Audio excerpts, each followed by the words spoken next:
Bom dia, ou boa tarde, ou boa noite, meu querido estudante. Tudo bem com vocês? Espero que sim. Aqui é o professor de Física, Tiago Lima, para mais uma aula no nosso curso de Física pelo YouTube. Hoje falaremos sobre uma das aplicações mais importantes da força de atrito, a força de tração nos automóveis. Entenderemos como um automóvel, como um veículo, ele faz para entrar em movimento e como que, neste caso, o atrito auxilia o movimento. Sem atrito, este carro não sairia do lugar. Então, desde já eu agradeço a sua atenção. Se ficar alguma dúvida, você me procura no Instagram ou deixa algum comentário aqui no próprio YouTube e eu farei de tudo para poder solucionar o seu questionamento.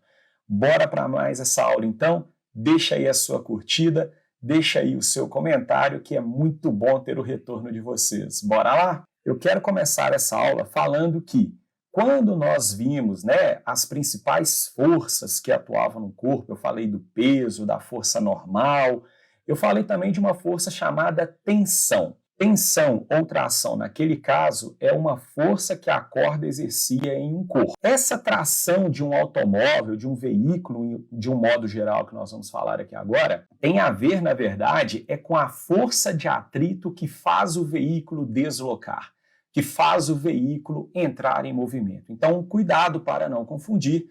A tração de um carro não tem nada a ver com corda, não tem nada a ver com tensão, tem a ver com força de atrito. Pessoal, vocês já devem ter ouvido falar de carro com tração dianteira, tração traseira, tração nas quatro rodas. Qual é a diferença? Bem, nos automóveis nós temos o motor.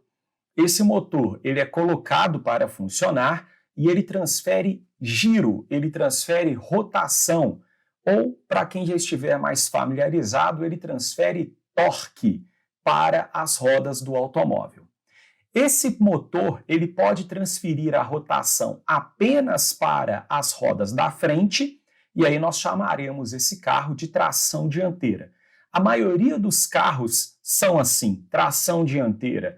O motor está na frente e ele transfere a rotação para as rodas da frente. Se esse carro tivesse suspenso num elevador hidráulico, desses que temos em oficinas mecânicas, por exemplo, você engrena o carro, coloca lá uma determinada marcha, pisa no acelerador. Você vai ver que o motor faz as rodas da frente girarem, as rodas de trás elas ficam paradinhas. Esse seria o carro com tração dianteira.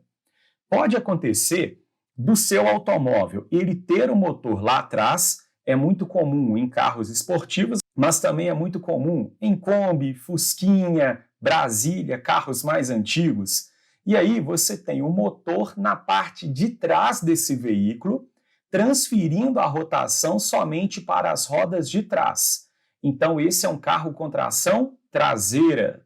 Se a gente pega esse carro, coloca ele no elevador hidráulico, suspenso no ar, engrena a marcha, pisa no acelerador, as rodas da frente ficarão paradinhas, mas as rodas de trás são elas que vão girar. Tudo bem? Agora, pode acontecer do carro ser tração traseira, só que o motor está lá na frente. Então, você tem o motor aqui na frente, mas ele não transfere rotação para as rodas da frente. Ele vai transferir rotação aqui para as rodas de trás. Também é um carro com tração traseira. Afinal, vai ser a roda traseira que vai entrar em rotação devido à ação do motor. Quando o carro ele tem o motor transferindo rotação tanto para as rodas de trás quanto para as rodas da frente, nós temos o que a gente chama de tração nas quatro rodas. Carros esportivos muitas vezes têm tração nas quatro rodas e também veículos que vão ser usados em terrenos mais acidentados possuem tração nas quatro rodas. Jipes, caminhonetes que vão, por exemplo, trafegar em regiões que tem muita lama, elas vão ter a rotação em todas as rodas. Quando você pega esse carro, suspende ele no elevador lá do mecânico, pisa no acelerador, vocês vão perceber que as quatro rodas começarão a girar devido à ação do motor. Temos aí, então, o entendimento do que é tração dianteira, tração traseira e tração nas quatro rodas. Tudo bem? Antes de entrarmos na força de tração propriamente dito, é preciso relembrar algo que eu já falei com vocês na parte de movimento circular uniforme. Quando nós estamos analisando um carro em movimento, né, esse meu carro ele está andando para a minha esquerda, esse automóvel ele consegue movimentar devido ao giro da roda. Porém, quando a gente analisa a roda em si, o pneu em si, estando do lado de fora, estando no referencial do solo, nós vamos perceber que todos os pontinhos da nossa roda, do nosso pneu, vão andar para a esquerda junto do automóvel. Então, se esse automóvel ele está com uma velocidade de 20 metros por segundo, esse ponto do pneu anda para a esquerda, esse aqui anda para a esquerda, esse anda para a esquerda, todos os pontos do pneu andarão para a esquerda a 20 metros por segundo de velocidade. O carro só tem um movimento de translação, mas o pneu ele tem um movimento de translação e rotação. No caso, para esse carro andar para a esquerda, o meu pneu ele está girando no sentido anti-horário. E quando isso acontece, galera, cada pontinho desses aqui que eu desenhei, que também gira, além de transladar, além de mudar de posição, vai ter uma velocidade que eu vou representar em vermelho, que é a velocidade de rotação, sempre tangente à trajetória naquele momento que a gente está analisando. Então nós vamos ter, esse pontinho aqui, ele rotaciona indo para a esquerda, esse aqui, nesse instante, ele está rotacionando indo para baixo, esse aqui de baixo, ele está rotacionando indo para a direita, esse aqui está rotacionando indo para cima. Então nós temos em laranja a velocidadezinha que representa a translação de cada pontinho do pneu e em vermelhinho a velocidade que representa a rotação de cada pontinho do pneu. Um detalhe é que essas duas velocidades são iguais. A mesma velocidade com que o carro se movimenta, os pontos periféricos também vão girar. É a velocidade linear desses pontos periféricos. O que eu vou fazer agora? Eu vou calcular a velocidade resultante de cada um desses pontos em relação ao solo. Então, o que nós vamos ter? Nós vamos ter esse ponto aqui de cima, com duas velocidades que valem v na mesma direção e no mesmo sentido, a velocidade vai valer 2v. Nesse ponto aqui e neste ponto do lado de cá, nós temos duas velocidades, dois vetores perpendiculares que têm o mesmo valor. Consequentemente, o vetor velocidade resultante ele vai ser equivalente à diagonal de um quadrado de lado v. Então aqui seria v raiz de 2, aqui v raiz de 2. O ponto que é mais importante que nos interessa é esse ponto aqui de baixo. Como esse ponto ele tende a transladar para a minha esquerda com velocidade v, mas ao mesmo tempo ele tende a rotacionar indo para a direita com a mesma velocidade v, em relação ao solo, esse pontinho está em repouso. E por que ele é muito importante? Porque se esse ponto está em repouso em relação ao solo, o atrito entre ele e o chão é do tipo estático, não vai ser do atrito cinético. Na aula sobre força de atrito, eu falei bastante para vocês que o atrito cinético não é quando o corpo está em movimento. O atrito cinético é quando eu tenho uma superfície deslizando sobre a outra. No caso, o nosso pneu, quando ele está girando de uma maneira normal, ele não está deslizando sobre o chão. Cada pontinho do pneu toca cada pontinho do chão apenas uma vez, então não há um deslizamento. Ou seja, aquele pontinho do pneu está em repouso em relação ao chão, sem deslizamento, por isso o atrito é do tipo estático. Se, na hora que eu acelero o meu carro, o meu pneu ele fica girando sem sair do lugar, né? Ele fica cantando, ele fica ali patinando, aí está havendo deslizamento. Se há deslizamento, seria atrito cinético. Se eu piso no freio de uma maneira muito brusca, a minha roda trava e o meu carro sai derrapando, também seria um atrito de deslizamento, ou seja, o atrito cinético. Portanto, galera, se o seu pneu está girando normalmente, o atrito entre ele e o chão é do tipo estático. Se o meu pneu estiver derrapando, ele travou e está deslizando, aí o atrito entre o meu pneu e o chão vai ser do tipo cinético. Vamos entender, então, essa parte da força de atrito para um carro com tração dianteira. Vamos pegar este automóvel aqui. Ele tem o motor aqui na frente, conectado às rodas da frente, para que elas recebam o giro do motor. Quando você, motorista, pisar no acelerador e arrancar este automóvel, esse pontinho aqui do pneu empurra o chão para trás. O chão, pela terceira lei de Newton, reage e empurra o meu automóvel para frente. Essa roda ela vai girar no sentido anti-horário devido ao motor promover esse giro. É o motor que transfere rotação para essa roda, que faz esse pneu empurrar o chão para trás e o chão empurrar o pneu para frente. Tudo bem? Um detalhe muito importante, essa força é do tipo atrito estático, porque o meu pneu não está patinando, não está deslizando sobre o chão. Está claro até aqui? Porém, a nossa roda de trás, ela não recebe giro do motor. Por que ela gira? Bem, ela gira porque o carro, estando em movimento, vai puxar essa nossa roda para frente. Portanto, entre esse pontinho do pneu e o chão, existe também uma força de atrito estático. Porém, como esse pontinho ele está sendo arrastado junto com o carro, ele vai empurrar o chão para frente. O chão reage e faz uma força nesse pneu para trás. Quem fazia essa roda aqui girar era o motor. Quem faz essa roda aqui de trás girar é o atrito. A compreensão sobre esse par de forças de atrito estático 2 que eu desenhei na roda traseira é um pouco mais complexa, mas imagine a seguinte situação. Olhe para essa figura. Imagine que em azul seja o pneu do nosso carro, um pneu retangular, e ele está sendo puxado pelo carro para a esquerda, afinal ele está preso no automóvel. Então essa força aqui em vermelho seria o carro puxando o nosso pneu. O nosso pneu está em contato com o chão. Ele vai arrastar sobre o chão, ou seja, ele vai empurrar esse chão para frente. O chão reage e faz uma força nesse pneu para trás. É isso que está acontecendo neste caso. Só que o nosso pneu não tem essa base reta. O nosso pneu ele tem essa base aqui, ó, curva, circular. Então, quando o carro puxa o pneu para a esquerda, o nosso pneu tenderia a deslizar arrastando o chão para a esquerda. O chão reage e faz uma força no pneu para trás. Como o nosso pneu tem a base curva e não reta, como neste caso, quando essa força atua sobre o pneu, o faz girar no sentido anti-horário. E aí o nosso carro se movimenta. Pegando agora somente as forças que atuam sobre o carro, que é esse FE1 e esse FE2, essas duas forças elas estão atuando no carro e em sentidos opostos.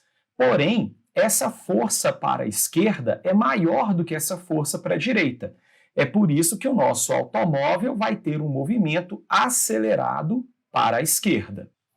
Com isso, concluímos que a roda de trás não recebe giro do motor. O seu movimento está apenas relacionado com o fato do carro puxá-la. Continua sendo atrito estático, pois não há deslizamento, não há derrapagem. A velocidade desse pontinho aqui do pneu em relação ao solo é nulo. E por isso, as forças de atrito aqui no pneu de trás também é do tipo atrito estático. Tudo bem até aqui? Quando o nosso carro ele é de tração traseira, o Fusquinha aqui, por exemplo, ó, nós temos o motor na parte de trás, transferindo rotação para a roda traseira. A roda traseira vai girar de modo que ela empurra o chão para trás e o chão empurra a roda traseira para a frente, que é exatamente o que está escrito neste texto aqui para vocês. Lembrando, continua sendo atrito estático, pois não há deslizamento entre os pneus de trás e o chão. Já nas rodas da frente, que não recebem giro, torque do motor, nós temos uma tendência do carro empurrar a roda da frente, para a minha esquerda. Então, a tendência seria esse pneu empurrar o chão para frente. Logo, o chão reage e empurra esse pneu para trás, que o faz girar no sentido anti-horário. dando sentido ao movimento do carro. É o contrário da tração dianteira, perceberam? É exatamente os mesmos pares de força de atrito, só que trocados. Portanto, essa força de atrito aqui, ela está no sentido oposto ao movimento do carro, mas quem é maior é essa força de atrito estático aqui, ó, da tração traseira, que empurra o carro para frente, que prevalece em relação a essa força menorzinha. Dessa forma, o carro irá acelerar para a esquerda. Está claro até aqui, turma? E qual é a vantagem de ter um carro com tração nas 4 rodas? Imagine que você está aí neste Fusquinha. E aí, as rodas de trás caíram numa poça de lama, um terreno acidentado. Uma poça de lama tem pouco atrito, tem pouca aderência. Qual vai ser a consequência? Na hora que o motorista pisar no acelerador, essa roda de trás ela vai ficar tentando empurrar o chão para trás e o chão tentando empurrá-la para frente. Por que tentando? Porque se o meu pneu está deslizando, o atrito é cinético. O atrito cinético é pequenininho, é menor do que o atrito estático máximo, está lembrado? Portanto, quando esse pneu ele fica patinando, ele não consegue empurrar o chão para trás, o chão não consegue empurrar o pneu para a frente e aí o carro não sai do lugar. Se as rodas que tivessem caído no atoleiro fossem as rodas da frente, seria menos mal, pois as rodas de trás ainda teriam tração, ainda teria aderência para conseguir tirar o carro do atoleiro. No caso de um carro com tração dianteira, se a parte da frente do automóvel caísse em uma região de pouca aderência, o que nós teríamos? O carro novamente sem tração. Sem aderência, sem atrito, o pneu tentaria empurrar o chão para trás, mas não conseguiria. Consequentemente, a força que o chão faria no pneu para frente seria pequenininha e não conseguiria colocar este carro em movimento. É aí que entram os carros com tração nas 4 rodas. Tração nas 4 rodas significa que pode até mesmo acontecer das rodas da frente caírem no atoleiro, mas eu ainda tenho as rodas de trás recebendo o giro do motor. Tração nas 4 rodas, todas as rodas receberão giro, receberão torque do meu motor. Então eu tenho uma maior probabilidade de conseguir sair de uma situação em que uma das rodas está numa situação de baixa aderência, de pouco atrito. Está claro até aqui? Uma outra situação que eu quero chamar a atenção de vocês é quando um carro ele vai arrancar, ou seja, ele vai sair do repouso. O motorista ele acaba fazendo isso de uma maneira um pouco brusca e o carro sai cantando o pneu. Erroneamente, muitas vezes as pessoas acham que esse tipo de arrancada mais agressiva, mais esportiva, vai fazer o automóvel, por exemplo, ganhar velocidade mais rápido, adquirir uma maior aceleração. Pelo contrário, quando você coloca o motor fazendo força demais e essa força sendo transmitida para as rodas, para os pneus, pode acontecer deste pneu vencer o atrito estático máximo e começar a patinar. Lembre-se que a força de atrito cinético ela é menor do que a força de atrito estático máxima. O que isso significa na prática? Se o seu automóvel, ao arrancar, ele está cantando o pneu, quer dizer que ele entrou no regime de atrito cinético. Vai ser uma força menor. Consequentemente, a força que vai empurrar o carro para frente também será uma força menor.